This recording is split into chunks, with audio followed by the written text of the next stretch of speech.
They say success is the sweetest revenge. But what happens when success becomes a burden too heavy to bear? Meet Diana Wallace, once the shining example of ambition, wealth, and power. But behind the scenes, everything she built is slowly falling apart. Diana Wallace was on top of the world. A self-made business mogul, her empire stretched across the country. Fashion lines, organic food chains, beauty spas, she had it all. But for Diana, success was never enough. In the beginning, it was about proving everyone wrong. It was about showing the world that a woman could rise to the top, that she could build something powerful from nothing. She was driven. She was unstoppable. But as her empire grew, so did the pressure. The deals became more complex. The debts piled up. The stakes were higher, and the cracks began to show. At first, it was small. The missed deadlines, the whispers of instability in the market. But soon, the weight of her responsibilities became too much to carry alone. Diana's financial advisor looks concerned, but Diana is visibly strained, trying to keep composure. Diana, if we don't secure this loan repayment soon, we'll be looking at legal action. The pressure is mounting. She nods, hiding the fear in her eyes, then quickly turns to leave the meeting. Back home, things weren't looking good as well, sitting alone at a large dining table. The family dinner is untouched in front of her. Her husband, David, sits across from her, watching her closely. David said softly, "You've been distant lately, Diana. We hardly talk anymore. The kids are asking where you've been. What's going on?"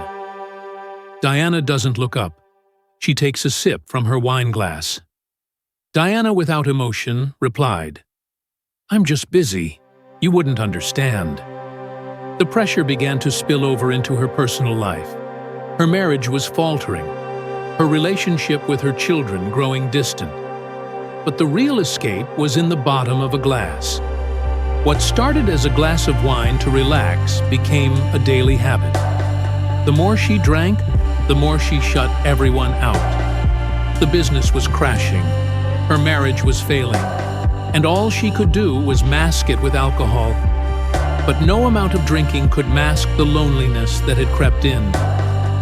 The inevitable happened. Diana's body gave out.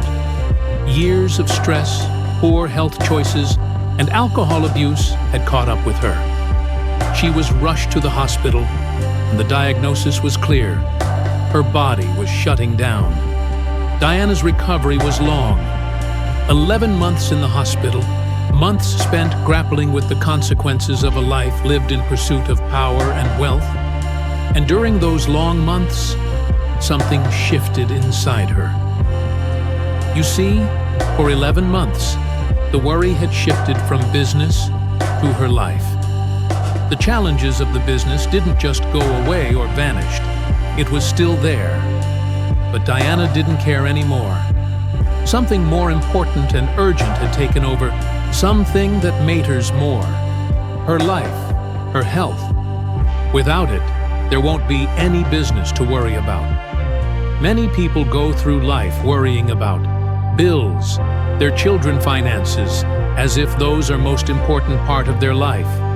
There is nothing wrong to be concerned about different things in and around us, but to prioritize them at the detriment of life and health is not winning strategy, and Diana learnt it the hard way.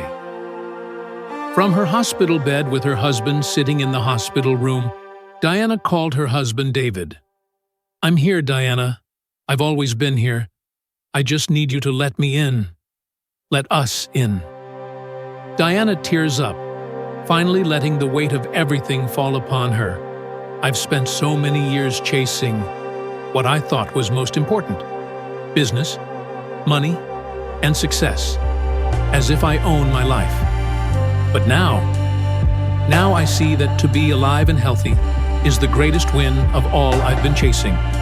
None of those matters if I'm incapacitated or worse dead and gone 11 months. That's how long it took for Diana to realize the true value of life. Not wealth, not power, but health. The simple joy of being alive. And as she recovered, she began to rebuild. Not her empire, but her life, her relationships, her sense of purpose. Diana's journey wasn't easy, but it was worth it. She learned the most important lesson of all, that success isn't measured by the number of zeros in your bank account. It's measured by the love you give, the health you nurture, and the relationships you build to be alive, to be healthy. That is the true victory. The rest is just a bonus. Success is fleeting, but health, family, and love are everlasting. When chasing dreams, never forget to take care of yourself and those who matter most. Life is precious. Make it count.